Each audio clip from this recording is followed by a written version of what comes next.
W związku z tym, że ostatnie filmiki moje przyniosły naprawdę niespodziewaną dla mnie oglądalność, no i pojawiło się sporo komentarzy, to chciałbym kilka kwestii tutaj wyjaśnić. Tym bardziej, że w tych komentarzach pojawiły się kwestie od Was, które, słuchajcie, niektóre mnie bardzo zaskoczyły, ale to bardzo. I teraz kilka słów wyjaśnienia. Tamte filmiki, one były opatrzone takimi tytułami 3 litry na 1000 km, żeby przyciągnąć uwagę. Niektórych Was bardzo to zmyliło i niektórych Was bardzo to zmyliło, że filmiki były nakręcone przy trybie komputera zużycia paliwa odcinkowego. I słuchajcie, teraz słońce pokazuje, przez chwilę będzie słońce zasłania, więc przez chwilę nie będziecie widzieli, ale ja postaram się wyjaśnić. Jak gdyby mamy tutaj 3 tryby, tak? 3 tryby zużycia paliwa. Jedną rzeczą to będzie to, o czym ostatnio mówiłem, co pokazywałem, czyli zużycie paliwa na jakimś odcinku, tak? Ruszam z domu, włączam silnik, jadę z punktu A do punktu B i na tym odcinku komputerek zlicza mi zużycie paliwa. I stąd, jeśli to jest jazda na przykład po trasie, tak jak w poprzednich właśnie filmikach, może być zużycie paliwa średnie na tej trasie 3,3, 3,5. Nie ma się co dziwić. To jest wskazywane oczywiście, obarczone pewnym błędem, ale może takie wystąpić. Nie ma się co dziwić. Czym innym jest oczywiście zużycie paliwa chwilowe, a czym innym, na przykład teraz zrobimy tak. Przełączamy. I mamy 0. Jak to możliwe? Powiem Wam, jak to jest możliwe. Jadę w tej chwili z górki, jest nachylenie, odjąłem gazu, i pokazuje komputer 0. Teraz dodałem troszkę gazu, wiadomo, jest troszeczkę więcej, ale nadal to jest zużycie paliwa, które jest inne od średniego, mamy 2,7, bo to jest zużycie paliwa chwilowe. Ono może osiągnąć nawet wartości 15 litrów i tak dalej, nie ma się co dziwić, ale to jest chwilowe. Czym innym jest to, o którym ostatnio właśnie w filmikach mówiłem, czyli na odcinku, a czym innym jest właśnie zużycie paliwa od momentu wyzerowania do następnego wyzerowania. I to jest właśnie to, co w tej chwili widzicie, MFA2, tutaj przełączę, to jest MF1, czyli 4,2, 3,9, widzicie nawet, 3,8, nie, to jest w tej chwili chwilowe, 4,7 odcinkowe. Wróćmy do dwójki. I w związku z tym pojawiło się kilka niezrozumiałych dla mnie komentarzy. Mam nadzieję, że teraz już wszyscy rozumieją. Test przeprowadzamy następny. On będzie już omówiony na odcinku całym zużycie paliwa średnie, czyli od momentu wyzerowania licznika do następnego wyzerowania, czyli przy następnym tankowaniu. Myślę, że na dużym odcinku w tej chwili mamy ile mamy? Mamy 360 z hakiem kilometrów, tak? 370. I to jest w tej chwili większość oczywiście po trasie drogi krajowe, ale mniej więcej 70, może troszkę więcej albo mniej, tylko w trybie miejskim. Kilka naprawdę krótkich tras, po kilkaset metrów, kiedy musiałem podjechać do sklepu po jakieś ciężkie rzeczy. I tyle. Później będzie omówienie całego testu, a teraz jeszcze kolejna dawka odniesienia się do komentarzy. Słuchajcie, obroty. Ten temat rozpalił wyobraźnię niektórych. Część z Was zarzuciło mi, że jazda taką, jaką zaprezentowałem, czyli w granicach i taką, jak polecałem, żeby samochód mój taki zużywał jak najmniej paliwa, czyli 90 km na godzinę i utrzymywanie obrotów w granicach 1900 na minutę. To jest morderstwo dla silnika, dla osprzętu szczególnie, zażynanie koła dwumasowego, zażynanie turbiny, ponieważ tutaj jest turbina ze zmienną geometrią łopatek i tak dalej. Takie się masakryczne, jakieś straszne komentarze pojawiły. Słuchajcie, i teraz postaram się jak najkrócej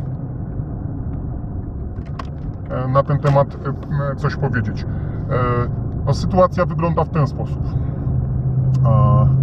Po pierwsze, dane fabryczne tego samochodu, tego silnika wskazują, że wartość maksymalnego momentu obrotowego ten silnik osiąga przy prędkości obrotowej silnika 1900 obrotów na minutę. To odpowiada prędkości na piątym biegu 90 km na godzinę. Oczywiście mniej więcej. I tyle. Przypominam, że na większości dróg krajowych w Polsce 90 km to jest ograniczenie prędkości, więc jeżeli mówimy tutaj o ekonomii jakiejkolwiek, to wydaje mi się, że to jest właściwa prędkość i nie ma co tutaj więcej dyskutować na ten temat. Ktoś tam polecał mi, żeby jeździć z prędkością 2,5-3000 obrotów, bo to jest dobra wartość obrotów dla osprzętu silnika. Tak, może i tak, faktycznie, tylko przypomnę, że 3000 obrotów no to jest grubo powyżej 130 km na godzinę w tym samochodzie, a jeżeli jeżdżę po drogach krajowych, to nie do końca jest właściwe, tak bym to powiedział. Kolejna sprawa, właśnie ta zmienna geometria łopatek, nagar i tak dalej, i tak dalej. Tak, macie rację, jest coś takiego, że jeżeli jeździ się tym samochodem w granicach do 2500 obrotów ciągle na dłuższym odcinku, to może wystąpić takie zblokowanie nagaru i faktycznie po jakimś czasie po przekroczeniu takiej wartości obrotów, czyli po 2500 obrotów, samochód traci moc i przez jakiś czas może nie osiągać tej mocy. Ale słuchajcie, jest jeszcze coś takiego jak rozpędzanie samochodu, tak? Można rozpędzić samochód od czasu do czasu do 3000 obrotów, można przejechać czasami autostradą, czyli ten samochód że tak się wyrażę, przegonić. No i tyle. Pytacie, przy jakich obrotach zmieniam biegi. No przy jakich obrotach? No to intuicyjnie mniej więcej 2500, ale generalnie przy takich, jakie są mi potrzebne. Jeżeli potrzebuję przyspieszyć, wyprzedzić tira albo jakiegoś marudera, no to podciągnę na tej trójce albo czwórce do 3000, a nawet więcej, a jeżeli nie potrzebuję, to zmieniam przed 2,5, no i tyle, i tak naprawdę tyle. Wydaje mi się, że nie należy tutaj przesadzać.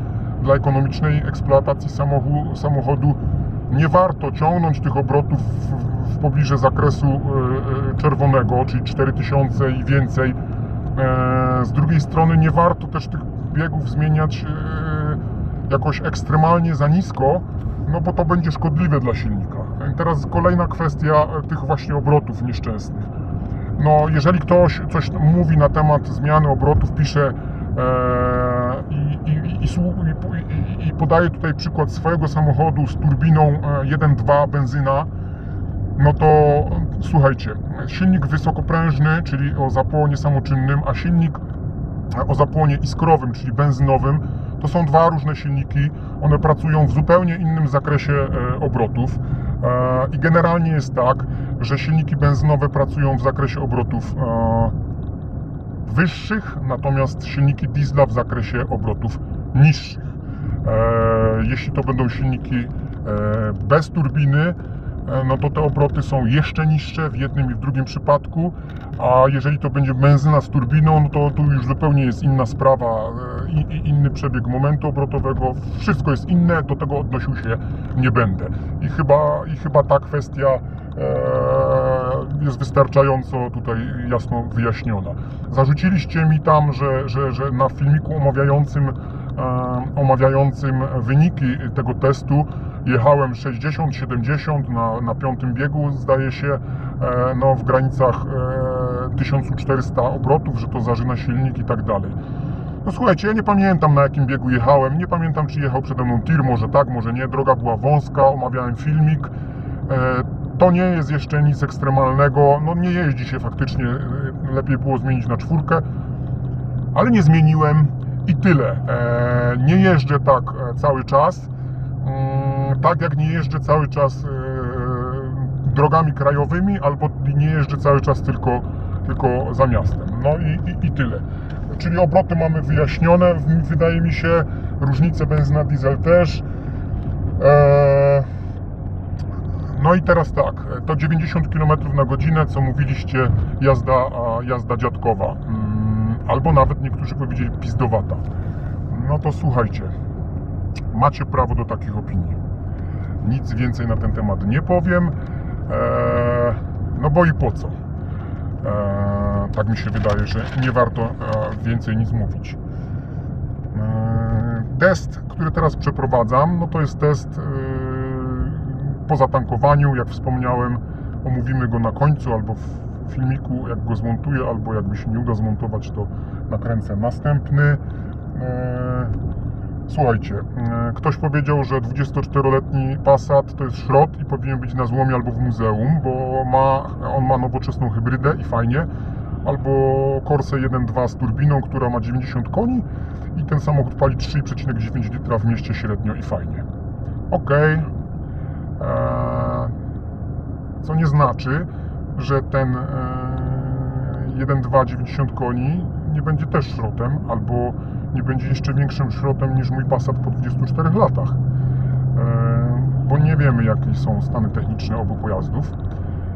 Kolejna rzecz, pogadamy, jak ten 1.2 90 koni na turbinie będzie miał przejechane 700 000 albo 400 000 albo 500 000. Nie wiemy, ile mój Passat ma przejechane. Na pewno ma przejechane więcej niż to, co wskazuje licznik, bo został sprowadzony z Niemiec. Pamiętam, jak handlarz po kilku latach, od którego kupiłem, powiedział, że z tego, co on pamięta, to ten Passat miał niewiele cofnięty licznik, jedynie 80 000 km. No, to tyle. Słuchajcie, pod spodem, pod filmikiem umieszczę linki, żebyście mogli obejrzeć sobie swoje te moje filmiki. Zapraszam Was do subskrybowania kanału, do tego, aby dodawać komentarze. Chętnie się do nich odniosę, jeśli będą konstruktywne. Chętnie dowiem się czegoś nowego, bo przecież też mogę się mylić. Łapka w górę, łapka w dół, jeśli Wam się nie podoba. No i tyle. Dziękuję za wysłuchanie, dziękuję, że ze mną jesteście. Trzymajcie się, cześć.